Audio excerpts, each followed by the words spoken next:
Eleanor Vance loved the golden hour. It was her ritual, as steady as her own heartbeat.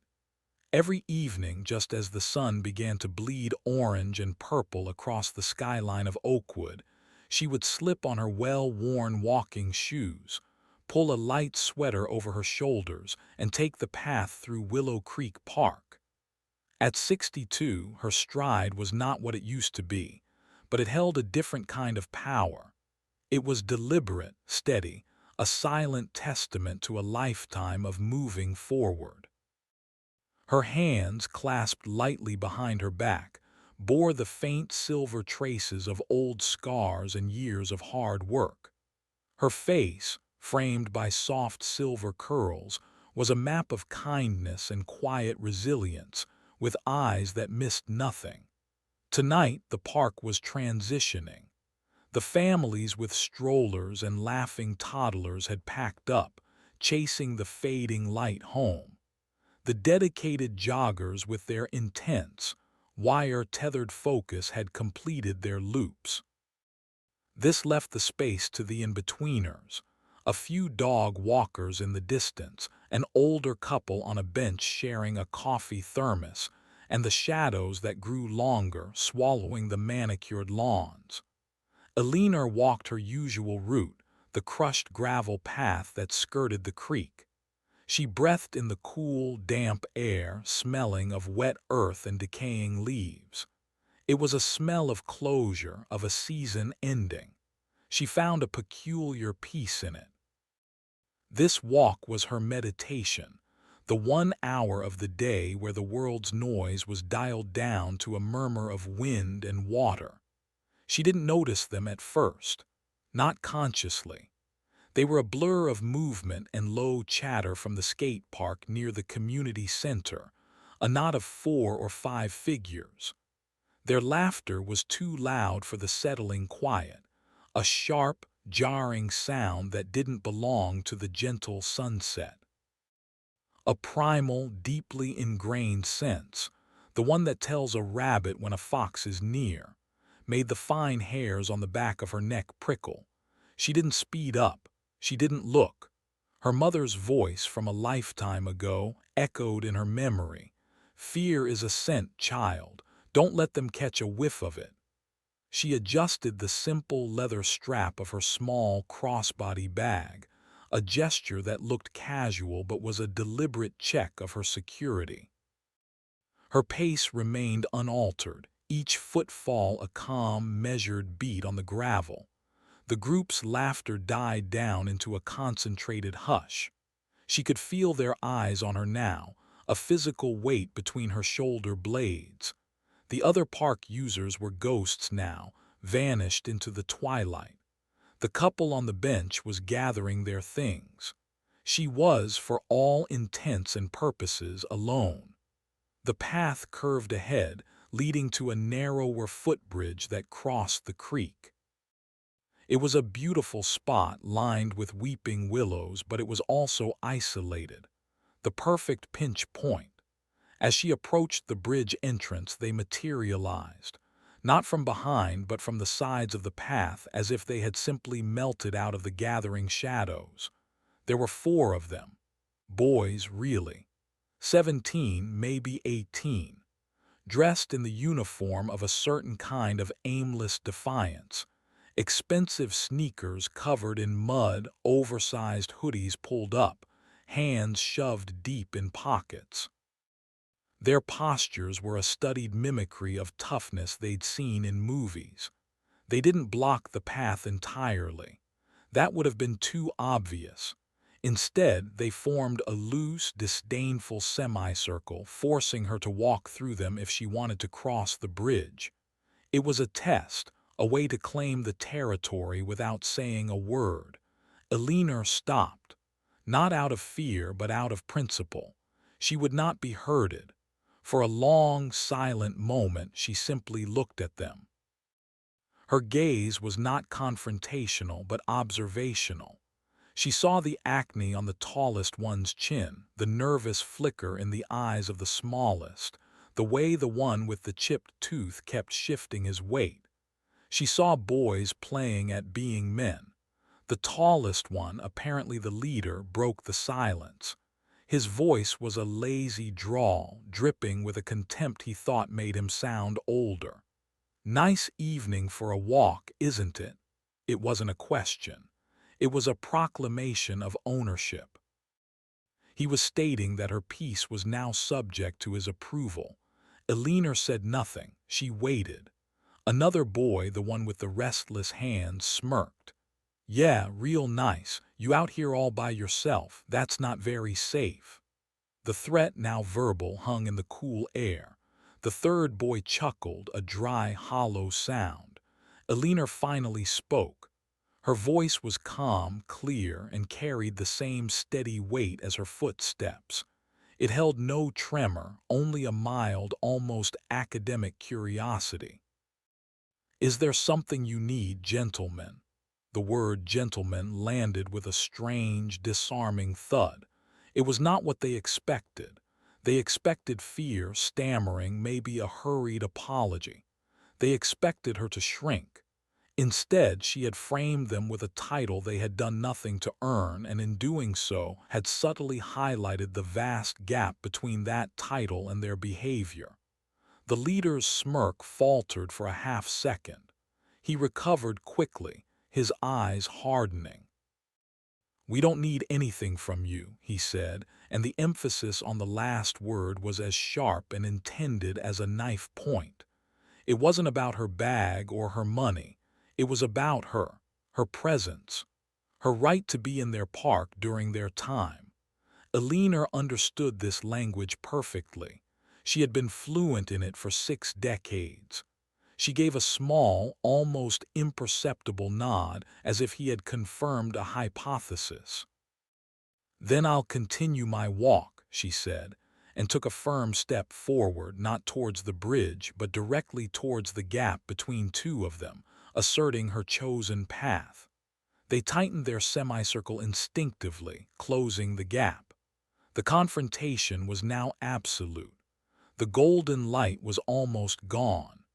In the deep blue twilight, under the sighing willows by the quiet creek, 4 young men had just made the most catastrophic mistake of their lives. They had chosen the perfect target. And she was perfectly prepared. The air, once filled with the gentle sounds of dusk, now crackled with a thick, hostile silence. Eleanor's step forward had not broken their line, it had solidified it. The 4 young men shifted, their casual slouches turning into a tighter, more aggressive formation. They were no longer just loitering, they were now a blockade. The leader, the tall one with the cold eyes who had spoken first, let out a low, humorless chuckle. It was a sound meant to convey control, but to Eleanor's trained ear it rang slightly hollow, undercut by a thread of uncertainty. She had not run, she had not cried, she had called them gentlemen. The script was already off the page. "Continue your walk," he echoed, his voice dropping into a mocking mimicry of her calm tone. "You don't get to just continue. This isn't your private garden, Grandma." The boy with the chipped tooth snickered, gaining confidence from his friend's lead. "Yeah, this is our spot. You're kinda intruding." Eleanor's gaze swept slowly from one face to the next. She didn't look at their hoodies or their sneakers. She looked directly into their eyes, holding each glance for a fraction of a second too long. It was an unnerving act of acknowledgement, of seeing them individually when they wanted to be seen only as a formidable, anonymous pack. "Your spot," she repeated, her voice still even. "I've been walking this path for 25 years. Since before you were a thought in the world." She said it not with nostalgia, but with simple, indisputable fact. The park belongs to the town, and the town, last I checked, belongs to everyone in it. The third teen, lanky and silent until now, shuffled his feet. Everyone, maybe not everyone.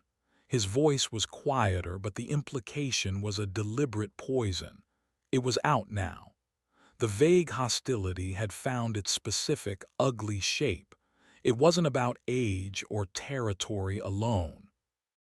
It was about the color of her skin, a fact as mundane to her as her silver hair, but one they had weaponized. The leader pounced on the opening, a cruel smile touching his lips. Yeah, see, you people always want to go where you're not wanted. Don't you have your own neighborhoods to walk in? The words hung in the cooling air, barbed and meant to wound. This was the core of their performance, the line they believed would break her, would finally inject the fear they craved to see. They leaned in, a pack of wolves waiting for the flinch of the prey. Elinor did not flinch. A profound stillness settled over her. The gentle curiosity in her eyes vanished, replaced by something ancient and unyielding. It was not anger, it was a deep, weary recognition, like a scholar presented with a tragically common, poorly written thesis she had read 1,000 times before. She took a breath, so quiet it was almost inaudible. When she spoke, her voice had changed. It had lost its conversational quality. It was lower, clearer, and carried a cutting precision that seemed to slice through the twilight. "You people," she said, echoing his phrase with surgical calm. "Let us be specific since you seem to enjoy specifics. What people do you imagine I am?" The leader blinked thrown. He waved a hand dismissively. "You know what you are." "I know exactly who I am," Elinor stated, each word a stone dropped into still water. "I am Elinor Vance. I am a retired head librarian of Oakwood Central for 32 years. I am a mother. I am a widow. I am a gardener and a terrible chess player, and I make the best peach cobbler in this county, a fact I will debate with anyone." She paused, her eyes locking onto his. "But you look at me and you see a costume. You see an idea that is small enough for you to feel big beside. You haven't asked me a single question. You don't know my name, my history, what I love, what I've lost. You see a color and you think that's a story. It's the laziest form of thinking there is." Her words were not shouted, but they landed with the force of physical blows. The sneers on their faces froze, then began to fracture into confusion and a dawning, uncomfortable irritation. She was supposed to be cowering. She was supposed to be making this easy for them. Instead, she was giving them a lecture. The smallest one, who had been mostly quiet, piped up, his voice straining for bravado. "We don't care about your life story, lady. You need to leave." "Or what?" Elinor asked, the question simple and direct. It was the second unexpected question. They had expected a plea, not a challenge. "Or," the leader stammered, his script failing, "or you'll be sorry." Elinor actually nodded as if he'd said something moderately interesting. "I see. And what does sorry look like to you? You'll call me more names. You'll try to shame me for existing in a public space. Or does it involve those hands you keep in your pockets?" Her gaze dropped meaningfully to their concealed hands. The implication was clear and dangerous. She was not only refusing to be intimidated, she was calmly assessing their capacity for violence and openly questioning if they had the nerve for it. She was calling their bluff on a level they hadn't anticipated. The dynamic had irrevocably shifted. They had come to wield words like clumsy clubs to beat her into submission. But Elinor Vance had just demonstrated she was a master fencer, and their attacks were wild swings that left them utterly exposed. The weapons they had chosen were now turning in their hands. The perfect target was not running. She was holding up a mirror, and for the first time that night, the boys were starting to get a disquieting glimpse of their own reflection. For a long, taut moment, the only sound was the creek's gentle whisper and the distant, indifferent hum of a car on a far-off street. Elinor's question, "Or what?" echoed in the vacuum she had created. It wasn't defiance, it was a clinical inquiry, and it left the four young men mentally scrambling. Their script had no answer for it. The leader, whose name Alina would later learn was Kyle, recovered first. Anger, hot and defensive, flushed his cheeks, replacing his earlier smugness. Being psychoanalyzed by his intended victim was an intolerable blow to his pride. "You think this is a game?" Kyle snarled, taking a step forward, invading the space she had held. His hands came out of his pockets, clenched into pale fists. "You think you can talk your way out of this? You're nothing here, you're a nobody." The others shuffled closer, emboldened by his physical advance. The semicircle became a cage. The boy with the chipped tooth, Jadden, leered. "Yeah, a nobody who needs to learn her place." Alina did not retreat. She simply adjusted her stance, shifting her weight slightly onto her back foot, a subtle, rooted pose of stability. She looked from Kyle's furious eyes to Jadden's leering face, then to the other two, the lanky, quiet instigator named Liam and the smaller, nervous one whose eyes kept darting toward the street mason. "My place," she said, and now a thread of something colder, something like pity, wove into her voice. "You keep speaking of places as if people are furniture to be arranged. My place is wherever I decide to stand, and I have decided to stand right here." Kyle let out a harsh, frustrated breath. The verbal chess game was infuriating him. He was used to reactions, fear, tears, anger he could shout down. Her placid, unwavering rationality was a wall he didn't know how to scale. He needed to regain control, to reintroduce a variable she couldn't logic away. His eyes dropped to her small leather crossbody bag. A new, ugly idea sparked. "What's in the bag, huh?" he demanded, his voice gaining a greedy, predatory edge. The dynamic shifted again from ideological bullying to opportunistic theft. "You got money in there, phone, hand it over, consider it a toll for the bridge." A flicker of something crossed Alina's face then, not fear for her possessions, but a deep, profound disappointment. It was the most vulnerable expression they had seen from her, and it confused them more than any shout. "A toll," she repeated softly. She looked at the bag, then back at Kyle.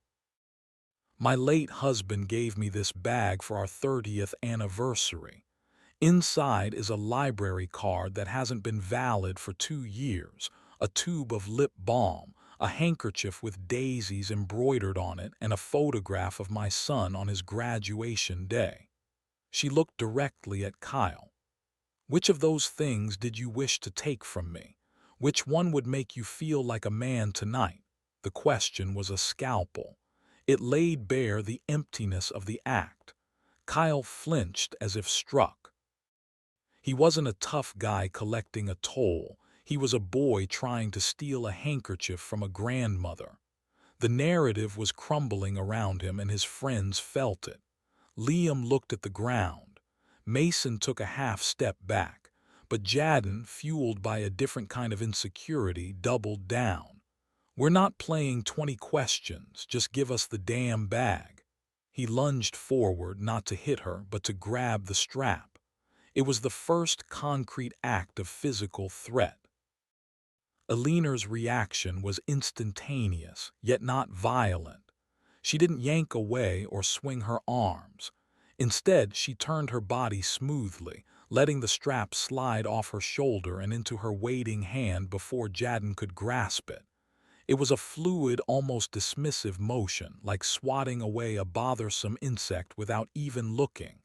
She now held the bag loosely in front of her. "You want it?" she asked, her voice dropping to a near whisper that forced them to strain to hear. "Then take it. Come and take it from my hand." She extended the bag slightly, holding it by the strap, offering it. Her gaze was a challenge, but a chillingly peaceful one. It was the ultimate test of their crumbling bravado. Jadden froze, his hand still outstretched. To grab it now would be to accept a gift from her, to complete a transaction she had orchestrated. It would mean acknowledging her agency in this moment. It would make him a supplicant, not a thief. The power of the offer paralyzed him. Kyle saw his friend's hesitation and fury boiled over. The intellectual dismantling was bad enough, but this physical stalemate was an utter humiliation. "Forget the bag," he shouted, his voice cracking with rage. He shoved Jadden aside and got directly in Alina's face, so close she could feel the heat of his anger. "You think you're so smart. You think you're better than us. You're just a sad old—" He never finished the sentence. Alina did not move away from his invasion of her space. She did not blink. She simply looked up at him, and in a voice so quiet, so lethally calm it was more terrifying than any scream, she spoke. "Finish that sentence, Kyle." The world stopped. How did she know his name?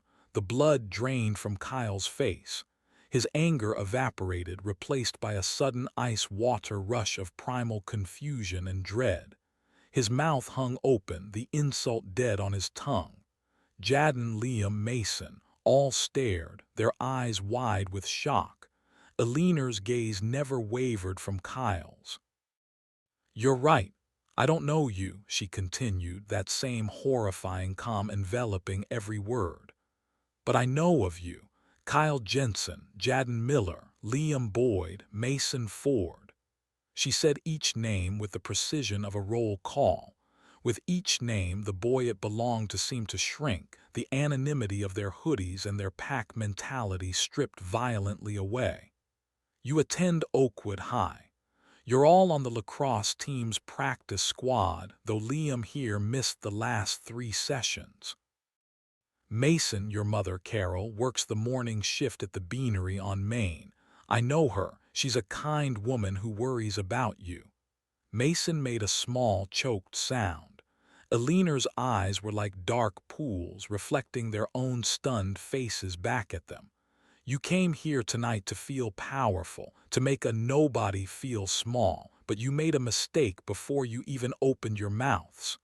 She paused, letting the terrible silence swell. "You picked a target who pays attention, who remembers, who knows that the world is smaller than you think and that every cruelty echoes." In the distance, a new sound began to weave into the night, the faint, undulating wail of sirens, still far off but growing, carving a path of sound directly toward Willow Creek Park.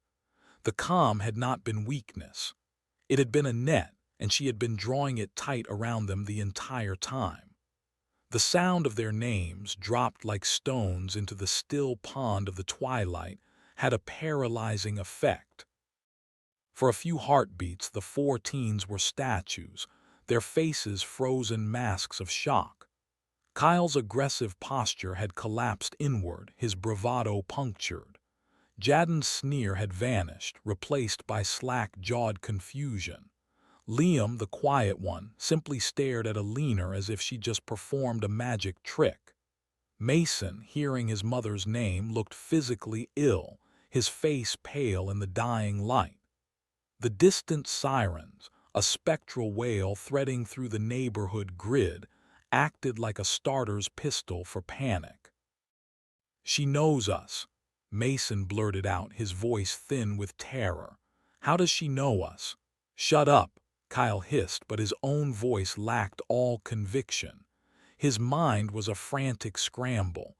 Had she seen them at school, at the mall? Did she know their parents? The comfortable cloak of anonymous menace had been ripped away. They were exposed, identifiable, and the approaching sirens painted a terrifying future of consequences they had never seriously considered. It was Jadden who reacted with the blind, cornered animal fury of someone who substitutes rage for fear. The intellectual defeat, the loss of control, the shattering of his ego, it all coalesced into a single, stupid impulse. If he couldn't win the game she was playing, he would smash the board. "You think you're so smart," he roared, the words a ragged tear in the tense air. He lunged again, but this time not for the bag. He shoved her. It wasn't a powerful blow, but it was a violent transgression. His palms slammed against Alina's shoulders, knocking her off balance. She stumbled back 2 steps, her worn walking shoes slipping on the gravel. She didn't fall, but the act was complete. The line from threat to physical assault had been crossed. A collective, sharp gasp seemed to be sucked from the air itself. Even Liam and Kyle stared at Jadden aghast. This was different. Names and sirens were one thing. Putting hands on her was a quantum leap into a darker, more real kind of trouble. Alina regained her footing. For the first time, a flash of something hot and fierce illuminated her eyes, not fear, but a righteous, blazing anger. It was gone in an instant, banked back down into that formidable calm, but they had all seen it. It was the look of someone who had now been given a different kind of authority. She didn't look at Jadden. She looked past him at Kyle, the nominal leader. Her voice, when it came, was colder than the creek water. "So that's the answer to, or what?" she stated. It was no longer a question. Assault, battery on a public walkway, with 3 witnesses, and she tilted her head slightly, listening as the sirens grew definitively louder, now clearly on the park's perimeter road, with imminent law enforcement presence. The legal terminology spoken with such detached clarity was more frightening than any scream. It made their actions sound like lines on a police report, which Alina knew they were about to become. Jadden, realizing the precipice he just jumped over, tried to backpedal into bluster. "She's lying. You saw she stumbled. I didn't touch her." But it was useless. The truth was in Mason's terrified face, in Liam's averted eyes. It was in the space between Alina and where she had been standing a moment before. Then Alina did something that utterly baffled them. She reached into the bag Jadden had tried to steal. Her movements were deliberate, unhurried.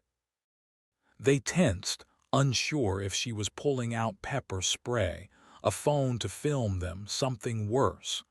What she withdrew was a simple, outdated flip phone.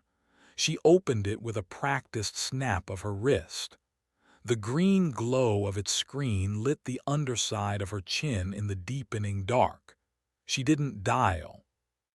She simply pressed and held a single button on the side. A speed dial she had activated the moment Kyle had first stepped into her path, the phone hidden in her palm within the bag, the microphone pointed toward their voices. She brought the phone to her ear. "Marcus." "Yes, it's Mom. I'm at the footbridge at Willow Creek. There's been an incident. The police are almost here. I'm fine, but I think you should come." She listened for a second, her eyes never leaving the 4 frozen boys. A slight, almost imperceptible softening touched the corners of her mouth.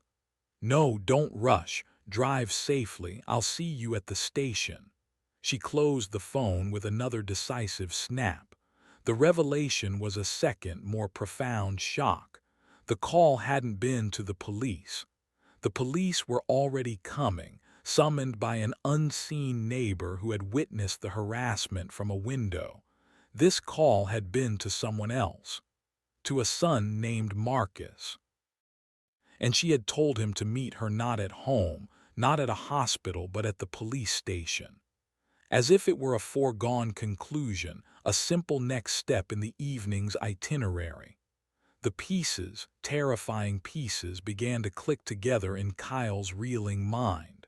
Her unnerving calm, her detailed knowledge of them, the way she spoke about consequences not as a threat but as a simple fact of physics.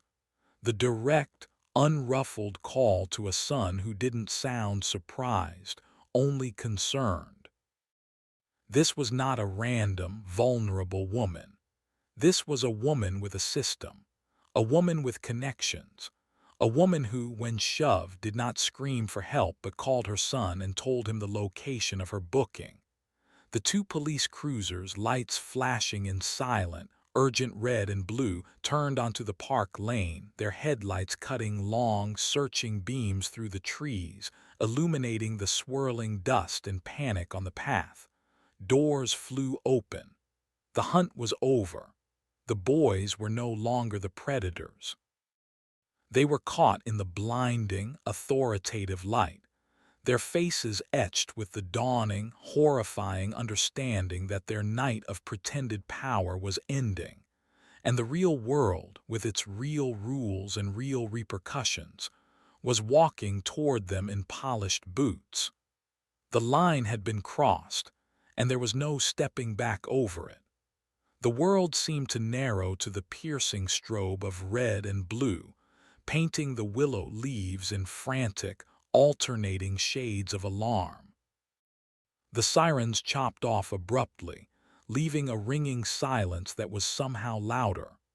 The crunch of heavy boots on gravel became the only sound, measured and authoritative, closing in.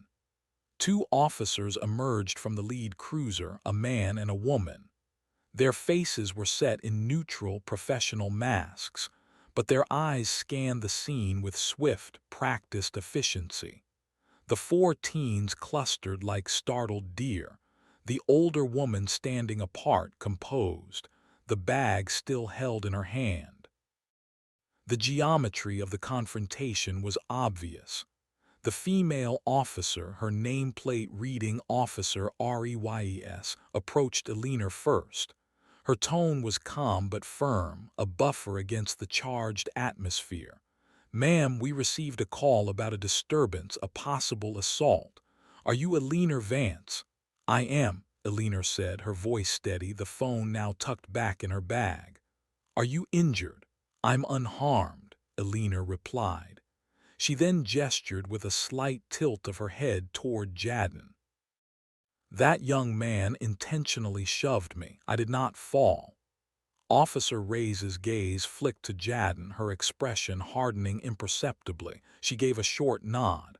"I see. We'll need to get everyone's statement." Meanwhile, the male officer, Officer Briggs, had moved to the group of teens. He positioned himself strategically, not aggressive but immovably present. "All right, gentlemen, let's take a step back. Hands where I can see them. You want to tell me what's going on here?" The pack mentality, their only source of courage, shattered under the uniformed gaze. They tripped over each other in an incoherent jumble of denial and blame.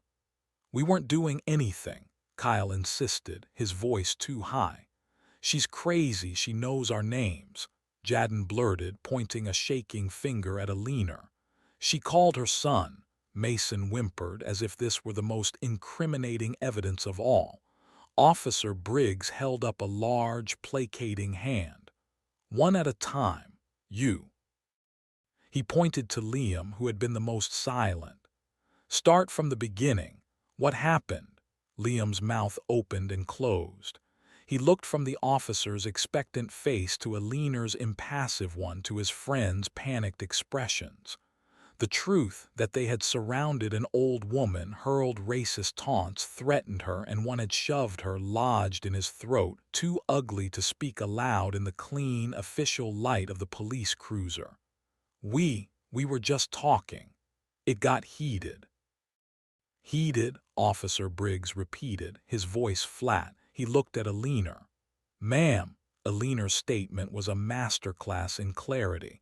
She did not raise her voice. She did not embellish. She presented facts in a chronological sequence, like reading from a ledger. "At approximately 7:15 p.m., I was walking my usual route. These four individuals positioned themselves to block the footbridge. They made racially charged remarks regarding my presence in the park. They demanded my personal property, implying a threat of theft. When I did not comply, one of them, Jadden Miller, attempted to grab my bag. I avoided the attempt. Subsequently, Kyle Jensen verbally threatened me. I asked him to clarify the nature of the threat. He did not. Jaden Miller then physically shoved me with both hands with clear intent, causing me to stumble. I maintained my balance. Prior to your arrival, I identified each of them by name. I have a recording of a portion of the altercation, starting from the initial threat of theft on my phone. She delivered this without a single tremble. Each fact was a brick, building an unassailable wall around the boys. The officers listened, their pens moving swiftly over small notepads. The teens' protestations died in their throats. Heard in the cold, factual light of Alina's account, their actions sounded not like teenage mischief, but like a list of charges. A recording. Officer Reyes asked, her eyebrows lifting. For my own safety, Alina said simply. The device is old, but the audio is clear. I can provide it. Officer Briggs turned back to the boys. The demeanor had shifted. This was no longer a he said she said noise complaint. You boys understand this is serious, right? Harassment, attempted robbery, assault. These aren't tickets. These are crimes. The word crimes landed like a gavel. Mason's knees seemed to buckle slightly. Liam stared at the ground, a muscle twitching in his jaw. Jaden looked sick. Kyle, the leader, was desperately trying to reassemble some semblance of control. She provoked us. She was in our face. Officer Reyes gave him a long, disbelieving look. A 62-year-old woman provoked four of you into surrounding her, calling her names and shoving her. Is that your statement? Kyle had no answer. The absurdity was laid bare. All right, Officer Briggs said with a heavy sigh, the sound of procedure taking over. We're going to need to take everyone down to the station to sort this out. Ma'am, he said to Alina, we can give you a ride or you can meet us there if you prefer. I will meet you there, Alina said. My son is on his way. Understood. Then came the moment that would sear itself into each boy's memory. The metallic click-click of handcuffs being unclipped from Officer Briggs's belt. The sound was small, final, and utterly terrifying. You four turn around, place your hands behind your backs. Panic, pure and undiluted, erupted. You're cuffing us, Kyle cried. We didn't do anything, Jaden shouted, taking an instinctive step back. Please, Mason sobbed. I'm sorry, I'm so sorry, please don't. Their pleas were met with stoic, immutable protocol. Turn around, now. Officer Briggs's voice left no room for debate. This was the real world, and its mechanisms were cold and precise. One by one they turned. The cold steel encircled each boy's wrists, the ratchet of the tightening mechanism a cruel whisper in the night. The physical restraint was a profound humiliation, a concrete symbol of their total loss of power. They were led, heads bowed, to the cruisers, Kyle and Jaden in one, Liam and Mason in the other. As the doors closed with solid, muffled thunks, they saw Alina advance through the window. She was not watching them with triumph or spite. She stood watching the procedure, her face a mask of somber observation, as if witnessing a sad but inevitable outcome. Then she turned, without a backward glance, and began to walk calmly toward the park entrance, toward her own car, to drive herself to the police station as she had planned all along. In the back of the cruiser, the reality pressed in on Kyle, thick and suffocating. The plastic seat was hard. The divider was scratched. The smell was of stale coffee and industrial cleaner. He looked at his cuffed hands in his lap. He thought of his mother's face when she got the call. He thought of the lacrosse coach.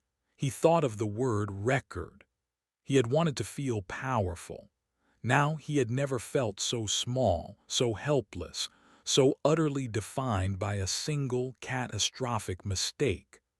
The sirens had stopped, but in his head, a new, more terrifying alarm had just begun to scream. The Oakwood police station was a low, brick building that smelled of stale coffee, industrial floor cleaner, and a low hum of fluorescent light anxiety. For Kyle, Jadden, Liam, and Mason led through a side door in handcuffs. It was a descent into a sterile, terrifying underworld. The casual chaos of the park was gone, replaced by clicking keyboards, the murmur of radio static, and the bored, assessing glances of desk sergeants.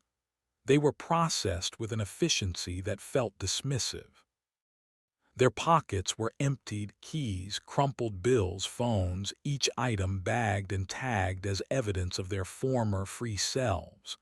They were fingerprinted, the black ink a visceral stain of criminality. Then they were placed not in cells but in a stark, windowless interview room with a bolted-down table and 4 hard chairs. The door clicked shut, leaving them in a buzzing, oppressive silence.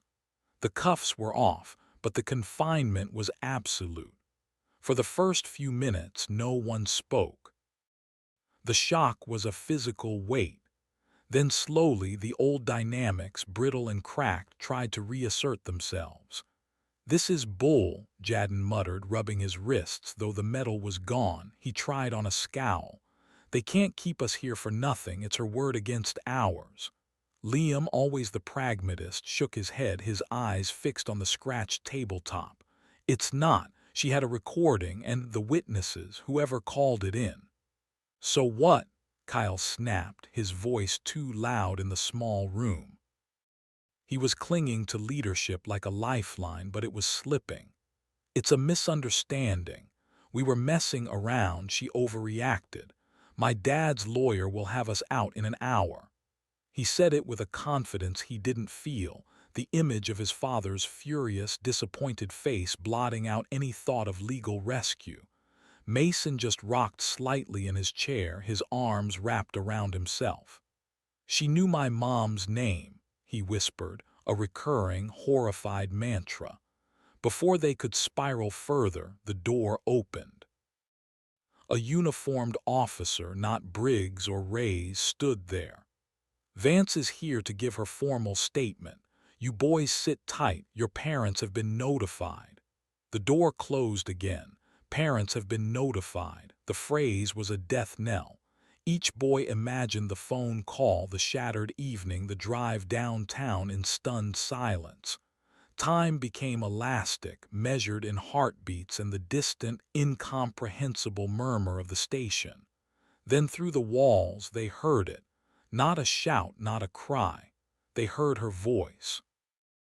Eleanor Vance's calm, clear, unhurried tones, filtering faintly but unmistakably from an adjacent room. They couldn't make out the words, but the cadence was the same, that steady, factual, unshakable rhythm that had dismantled them in the park. She was in here in their world, building her case brick by brick while they sat useless in a box. It was more unnerving than any outburst. Her composure was a force that permeated walls. Finally, after an eternity, the door to their room opened. Officer Ray stood there, a file folder in her hand. Her expression was unreadable. "All right, we've taken Ms. Vance's full statement. We've also reviewed the audio recording from her phone. It's comprehensive." Her gaze swept over them, and there was no sympathy in it, only a weary professionalism. "We'll be speaking with each of you individually next, but before that Ms. Vance has asked to speak to you, all of you, together." The announcement was so bizarre it short-circuited their fear. She wanted to talk to them. Why, to gloat, to curse them? Before they could process it, Eleanor appeared in the doorway. She had not changed. She still wore her walking sweater. She carried no purse, only a small plastic cup of water from the cooler. She looked like someone waiting for a bus, not someone who had just been assaulted and had 4 teenagers arrested. Officer Reyes stepped back. 10 minutes, she said, and closed the door, leaving them alone with her. Alina took the empty chair at the head of the table, placing her water cup down with a soft tap. She looked at each of them in turn. The institutional light was cruel, highlighting their pimples, their bloodshot eyes, their trembling lips. They looked like exactly what they were, scared, stupid kids. "This room has no recording devices right now," she said, her voice quiet. "This is not for my statement or for the police. This is for you." Kyle found his voice, a brittle, defensive croak. "What do you want?" "To tell us how terrible we are. We get it." Alina ignored the tone. "I want you to understand the person you tried to make into a nobody. You saw a black woman and thought that was the whole story. A simple, easy story that gave you permission to be cruel." She leaned forward slightly. "So let me tell you my story. I was 8 years old when I had rocks thrown at me for trying to go to a newly integrated library. I was 17 when a store manager followed me for 3 aisles, convinced I would shoplift. I was 35 when a real estate agent kindly suggested I'd be more comfortable looking in a different neighborhood. I have been a nobody in the eyes of people like you my entire life." She paused, letting the history settle in the sterile air. They didn't look away. They couldn't. "But here is the other part of the story," she continued, her voice gaining a subtle, ferocious warmth. "I became the head librarian of the biggest library in this county. I helped thousands of kids find the books that made them feel less alone, kids who might have looked like you. I raised a son by myself after my husband died on a librarian's salary. I grew a garden that feeds half the block. I have loved, I have lost, I have built a life of meaning. You tried to reduce all of that, the rocks, the triumphs, the love, the grief, to a single hateful glance. That is the violence you committed long before anyone shoved anyone." Jadden stared at his hands. Liam's throat worked as he swallowed hard. Mason had tears cutting clean tracks through the grime on his cheeks. "You are not monsters," Alina said, and the unexpected absolution in her words was more jarring than any accusation. "You are ignorant, and tonight your ignorance has consequences. Those consequences are now between you, the law, and your families. I will not drop the charges. What you did was wrong, and wrong must be answered for." She stood up, gathering her cup.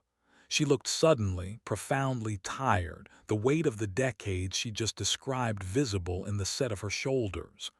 "I told you in the park you made a mistake," she said, her hand on the doorknob. "Your mistake wasn't picking on me. Your mistake was thinking that my story, or anyone's story, is so small you can write the ending yourselves." She knocked twice on the door. It was opened from the outside by Officer Reyes. Just before she left, Alina turned her head, delivering a final, quiet line over her shoulder, not to the group, but specifically to Kyle, the leader who had asked what was in her bag. "The photograph of my son on his graduation day," she said. "He's a prosecutor for the county. He should be here any minute." She left, closing the door on a silence so complete and horrified it felt like a physical vacuum. The word hung in the air, sucking all the oxygen from the room. Prosecutor. They hadn't just attacked a woman.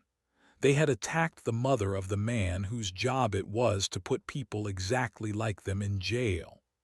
The final missing piece of the puzzle clicked into place with the sound of a cell door slamming shut.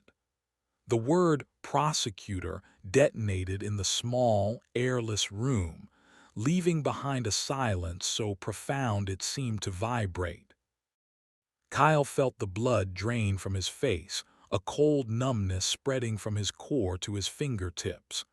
Jadden's defiant slouch collapsed entirely. He looked as if he'd been gut-punched. Liam simply closed his eyes, a grimace of pure, final understanding tightening his features. Mason let out a small, choked whimper, burying his face in his hands. It all made a terrible, awful sense now. Her preternatural calm, the recording, the cool recitation of facts, the direct line to the police station. She wasn't just a tough old lady. She was the mother of a man who lived and breathed this world of charges, evidence, and consequences. They hadn't just picked a fight, they had walked blindfolded into a legal minefield. No, Kyle whispered, the denial automatic and useless. She's lying, she has to be. But he knew she was. The truth was in the dreadful, perfect logic of it all. Before the panic could fully metastasize, the door opened again. It was Officer Briggs this time, his face graver than before. He carried a thin file. He didn't sit. "All right, listen up," he said, his voice devoid of any bedside manner. "We've completed the preliminary review. We have Ms. Vance's full sworn statement. We have the audio recording, which corroborates her account of the threats and the verbal harassment. We have a neighbor's eyewitness statement confirming the group intimidation from their window. And we have the physical evidence of the attempted grab and the shove, which she described and you don't deny." He opened the file, not to read from it, but to let them see the official-looking pages. What that adds up to, for starters, is the following credible charges: disturbing the peace, hate crime enhancement, attempted robbery, assault and battery. He listed them like ingredients, each one a heavier weight on their shoulders. "Because of your ages and the nature of the assault, this is likely being bumped from juvenile intake to the county prosecutor's office for review. They'll decide whether to charge you as adults." County prosecutor's office. The phrase was a synonym for her son. Kyle's stomach churned. "We will now be interviewing each of you separately," Briggs continued. "It is your right to have a parent or attorney present. Given the hour, that may take some time. Until then, you will wait." He turned to leave, then paused as if remembering an afterthought. He looked at them with an expression that was almost pitying. "One more thing. Ms. Vance's son, Marcus Thorne, is indeed an assistant district attorney with the county. He's been notified and is on his way. Given the conflict of interest, he won't be handling the case personally, but he let the implication hang. But he would know everyone who did. He would be in the building. He would be, undoubtedly, speaking to his mother just down the hall." Officer Briggs left. The door clicked shut, locking them once more in their private hell. The bravado was gone, incinerated. What remained was raw, childlike fear. "My dad's going to kill me," Mason moaned, rocking again. "A hate crime, he's going to disown me." "We're going to have records," Liam said, his voice hollow. "College is gone, everything is gone." Jadden slammed a fist on the table, a final, feeble explosion of frustration. "This isn't fair. It was just a stupid joke." "It wasn't a joke to her," Kyle said quietly, the realization finally breaking through his own terror. He was seeing the park again, not from his own perspective, but from hers. Four larger bodies closing in, the verbal venom, the physical violation of the shove. The cold fear she must have felt and yet had mastered. "We weren't joking. We were trying to hurt her. And we did." The admission, spoken aloud, changed the chemistry in the room. It moved the horror from an external punishment happening to them to an internal guilt born from them.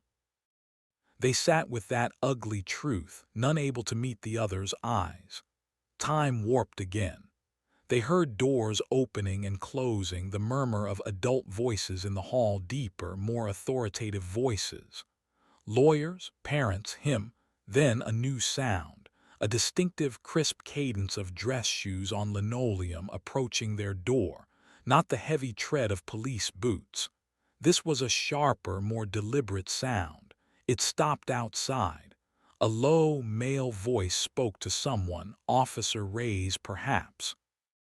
The words were indistinct, but the tone was calm, controlled, and carried an effortless authority that made the hairs on Kyle's arms stand up. The doorknob turned. The man who entered was not what they had expected. In their minds, prosecutor conjured images of an older, scowling man in a severe suit, a caricature of vengeance. Marcus Thorne was in his late 30s, tall and athletic, dressed in a well-cut but rumpled charcoal suit, as if he'd come directly from a long day at the office. He wasn't glowering. He looked weary and profoundly sad. His eyes, the same dark, perceptive pools as his mother's, scanned the four of them with a single, comprehensive glance that seemed to absorb everything: their fear, their shame, their crumbling defiance. He didn't introduce himself. He didn't need to. His presence announced him with the subtle, powerful force of a closed law book. He leaned back against the wall by the door, crossing his arms.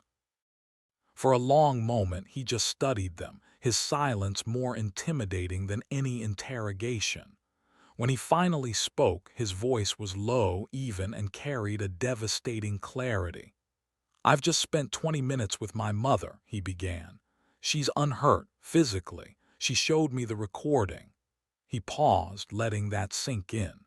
They would never hear the playback, but they could imagine their own voices, petulant and cruel, filtered through the speakers of the county DA's office. "She told me what you said. She told me what you did." He pushed off the wall and took a single step into the room. The space seemed to shrink around him.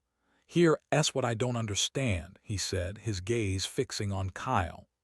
"You Jensen, your little brother Ben, he was in the Read to Succeed program my mother ran at the library for 10 years. He was dyslexic. The school wrote him off.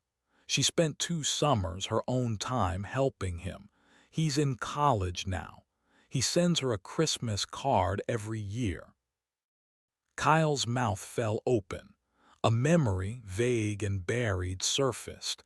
His mother forcing his sullen little brother into the car for library tutoring. His mother's relief when Ben finally started reading comics on his own. He never asked who the tutor was. Marcus shifted his gaze to Mason. "Ford, your mother, Carol. She was diagnosed with breast cancer 3 years ago. My mother organized a meal train for your family.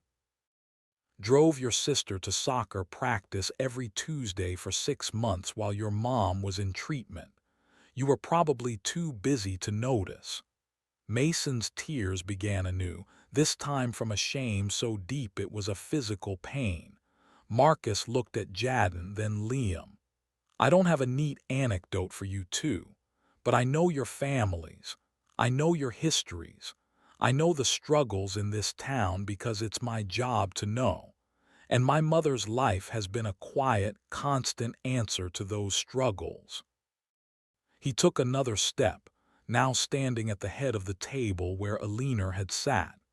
He placed his hands flat on the surface, leaning forward. "You attacked a woman who has spent a lifetime quietly holding this community together," he said, each word a hammer blow. "You attacked her for the color of her skin, and in doing so, you spat on every single good thing she, and by extension, people like you who she helped, has ever done."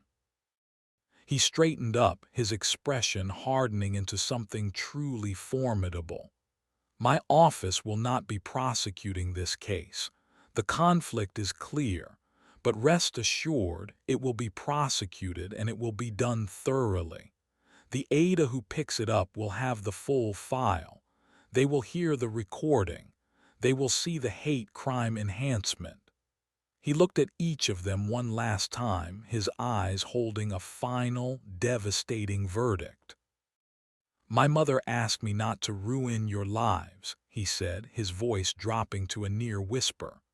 "But you need to understand something. You didn't just cross a line tonight. You revealed who you are. And from this moment forward, the rest of your lives will be spent proving that this pathetic, hateful performance isn't the whole story." He turned and left, closing the door softly behind him. The quiet that followed was the quiet of a tomb. The revelation was complete. They hadn't just tangled with the law. They had desecrated a local saint, and now the entire machinery of justice, personally offended, was turning its gaze upon them. The echo of Marcus Thorne's words seemed to solidify in the air of the interview room, a prison built not of brick but of inescapable truth. There was no more defiance, no bluster, no frantic scheming. The four boys were hollowed out, sitting in the wreckage of their own identities. Kyle stared at a water stain on the ceiling, seeing his brother Ben's grateful face superimposed over it. Mason had slumped forward, forehead pressed to the cold metal table, his shoulders shaking with silent, shattering sobs. Jadden looked ill, his skin a pale green under the fluorescent glare, while Liam had withdrawn into a catatonic stillness, his eyes wide and unblinking. The procedural machinery of the station ground on around them. One by one, they were taken out for their individual interviews. The questions were a brutal, repetitive scrape over the raw nerve of the evening. Did you use the phrase, "you people"? Did you intend to cause her fear? Did you attempt to take her property? Describe the moment Jadden Miller made physical contact. Lying was pointless. The recording was the arbiter of truth. They confirmed it all in monotone voices, their admissions becoming part of the official record. Their court-appointed attorneys, harried men who smelled of late-night coffee and cynicism, laid out the grim reality. Even with first-time offender pleas, the hate crime enhancement meant mandatory anger management, community service, probation, and a permanent stain on their records that would follow them for years. University, scholarships, competitive jobs, forget it, one said flatly. Your job now is to demonstrate remorse and pray the judge is having a good day. But the legal consequences were almost a secondary terror. The primary, crushing weight was moral and social. It began with the arrival of their parents. Kyle's father, a stern, compact man who owned a failing hardware store, didn't shout. His face was ashen, his eyes red-rimmed. He looked at his son not with anger, but with a devastation that was far worse. "Deborah Vance," he whispered, the name a prayer and a curse. "You attacked Deborah Vance. She saved Ben. She saved him." He didn't speak to Kyle again that night, just sat in the waiting area, staring at his work-roughened hands. Mason's mother, Carol, arrived still in her beanery apron. When she saw Mason, she didn't go to him. She stopped 5 feet away, her hand flying to her mouth. The tears that fell were not of pity, but of a profound, personal betrayal. "The meal train," she whispered, her voice breaking. "She sat with me during chemo when my own sister was too scared to visit, and you called her names." She turned and walked away, leaving Mason feeling more orphaned than if he'd been left in a cell. Jadden's father, a loud, bullish man, did yell. He cursed the system, the overreaction, the career-ending charges. But when the officer calmly played a 30-second, sanitized clip of Jadden's voice, "You people always want to go where you're not wanted," the bluster died in his throat. He looked at his son as if seeing a stranger, a ugly, vicious stranger he had somehow created. He left the station without another word. Liam's parents, both quiet academics, simply cried. Their disappointment was a silent, scholarly dissection of his failure, more effective than any beating. The boys were released on their parents' recognizance just before dawn into a world that had fundamentally changed. The cool morning air didn't feel free, it felt exposed. They were pariahs in their own homes, in their own skins. The ripples spread with the morning light. News in a town like Oakwood was a living creature. By mid-morning, it was everywhere. Texts, social media whispers, the horrified chatter at the coffee shop and the school parking lot. The lacrosse coach called each family. They were suspended from the team indefinitely. The school principal scheduled mandatory meetings. Friends who had egged them on days before now avoided eye contact in the hallways, terrified of guilt by association. Kyle, grounded and stripped of his phone, sat by his window. He saw old Mr. Henderson from down the street, a man his family had known for years, pause while walking his dog. Mr. Henderson looked up at Kyle's window, his face set in a frown of deep disapproval, shook his head slowly and moved on. It was a small thing, a glance. It felt like a public stoning. The shame was a physical sensation, a hot, constricting band around the chest, a nausea that rose every time he closed his eyes and saw Eleanor Vance's unwavering gaze. He replayed Marcus Thorne's words on a loop. "You revealed who you are." Was that true? Was the cruel, sneering kid in the park the real Kyle Jensen? The thought was unbearable. 3 days after the incident, Kyle could stand it no longer. The silence in his house was a scream. The disappointment in his father's eyes was a constant abrasion. He hadn't slept. He hadn't eaten. The legal fear had been subsumed by a deeper, more urgent need. He didn't tell anyone. He walked out of his house, the afternoon sun feeling accusatory, and made the long, agonizing walk across town. His destination was a modest, well-kept bungalow with a spectacular, unruly garden, Eleanor Vance's house.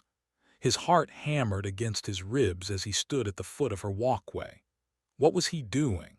Would she call the police? Would Marcus Thorne answer the door? This was probably a violation of some court order, but he had to move or the shame would cement him forever. He forced his legs to carry him to the front porch. He raised a trembling hand and knocked, the sound obscenely loud in the quiet street. A moment later, the door opened. Eleanor stood there, dressed in gardening clothes, a trowel in one hand. She showed no surprise. Her face held no anger, no welcome, only a patient, waiting calm. Kyle's voice deserted him. His prepared speech vanished. All that emerged was a strangled, broken whisper, ripped from the deepest, most shattered part of him. "I'm sorry." It wasn't enough. It was the smallest, most insufficient word in the English language for the canyon of harm he'd helped create. He expected her to slam the door, to curse him, to call for her son. Eleanor studied him for a long, silent moment. She saw the hollow eyes, the tremor in his hands, the raw, unvarnished agony of a boy who had finally seen himself clearly. She didn't smile. She didn't absolve him. She simply gave a slow, almost imperceptible nod. "I know you are," she said quietly. "Now the hard part begins. What are you going to do about it?" She didn't invite him in. She didn't offer comfort. She posed a question that was both a condemnation and, for the first time, a fragile thread of possibility. Then she gently closed the door. Kyle stood on the porch, the words ringing in his ears. The shame didn't leave.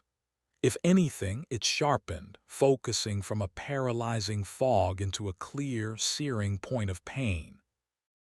But within that pain, for the first time since the handcuffs clicked shut, there was a direction.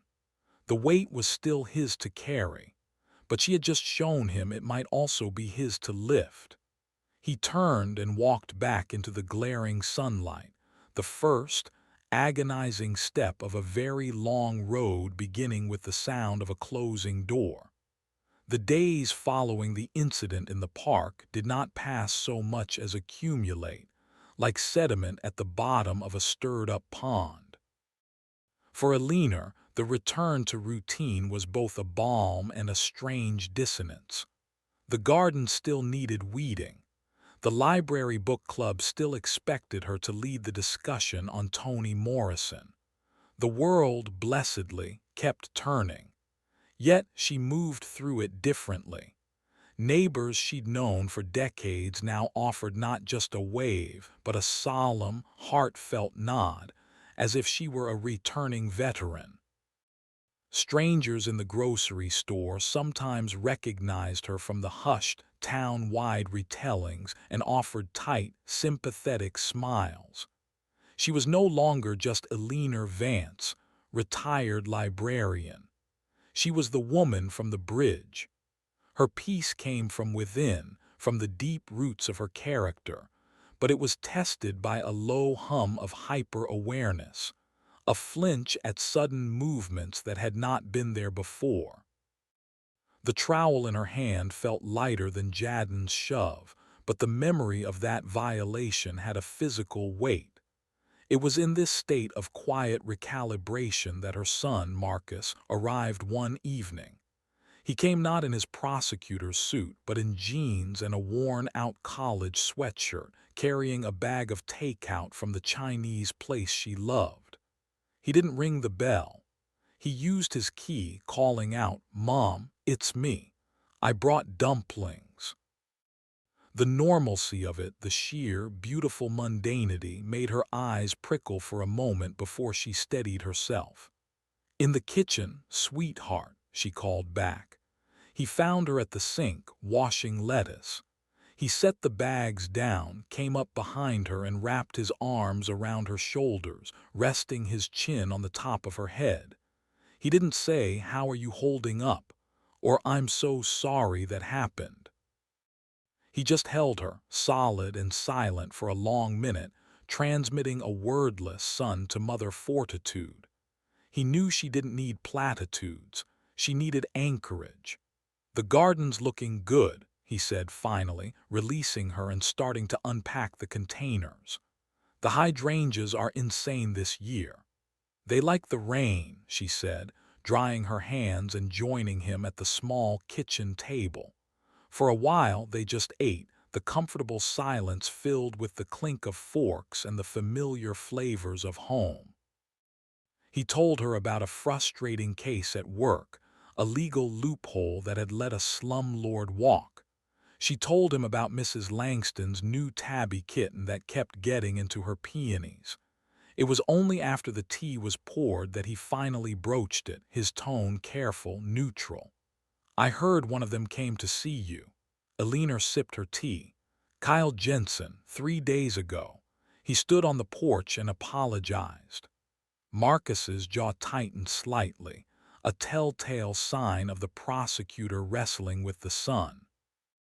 "What did you say?" "I told him I knew he was sorry, and then I asked him what he was going to do about it." A slow, reluctant smile touched Marcus's lips. He shook his head.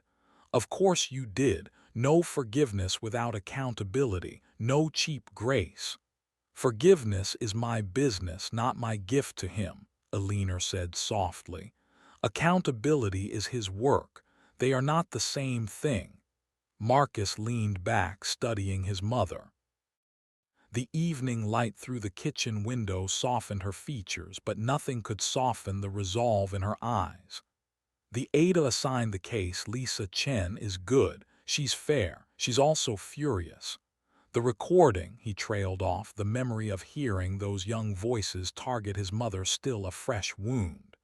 "She's pushing for the full scope, the hate crime enhancement, the community service, the mandatory education program. It'll be a plea. They have no defense." Alina nodded. "That's the law's job. Let it do its work." "Is that enough for you?" he asked, his voice dropping.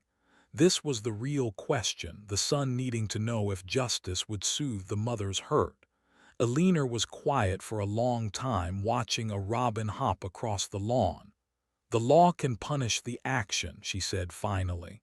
It can't heal the ignorance that caused it. That boy on my porch, he was ashamed of his actions.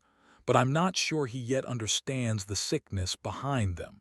That takes a different kind of work. And if he doesn't do it? Marcus pressed, the protector in him rising.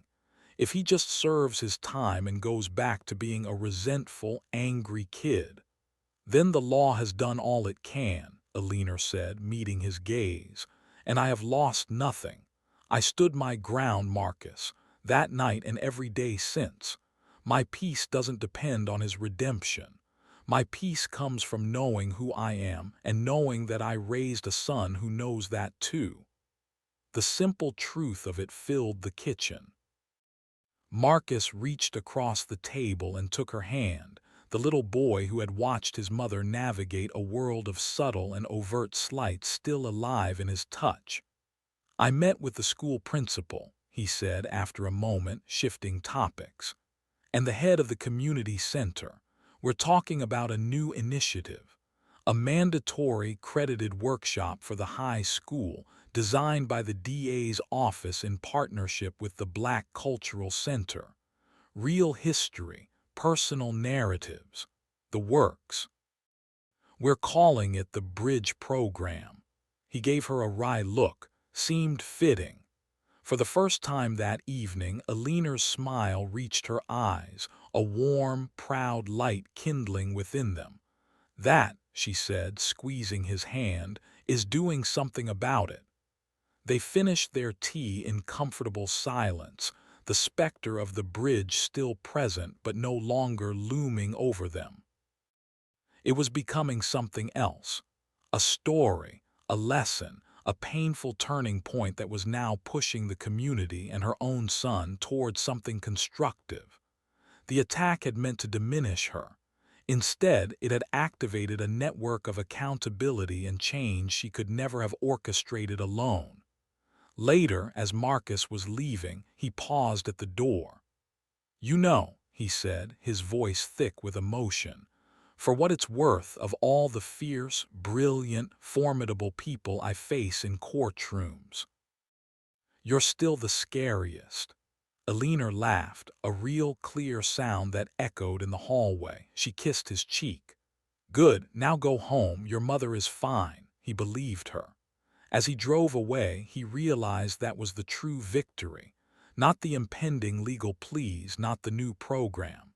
It was the unshakable core of the woman in the gardening clothes, standing on her porch, turning an apology into a challenge and a personal violation into a public lesson. The teens had frozen when they learned who her son was. But the real power, the enduring force, had been her all along. The oak tree in Alina's backyard was her barometer for the changing world. Its leaves, once a vibrant summer green during the confrontation on the bridge, had blazed into a spectacular autumn fire and then slowly drifted away, leaving a lacework of bare branches against a gray winter sky.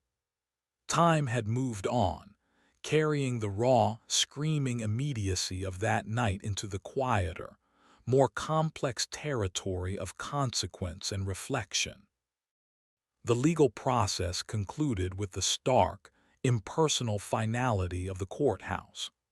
Kyle, Jadden, Liam, and Mason, through their attorneys, entered guilty pleas to reduce charges of harassment and assault, with the hate crime enhancement mandating specific consequences.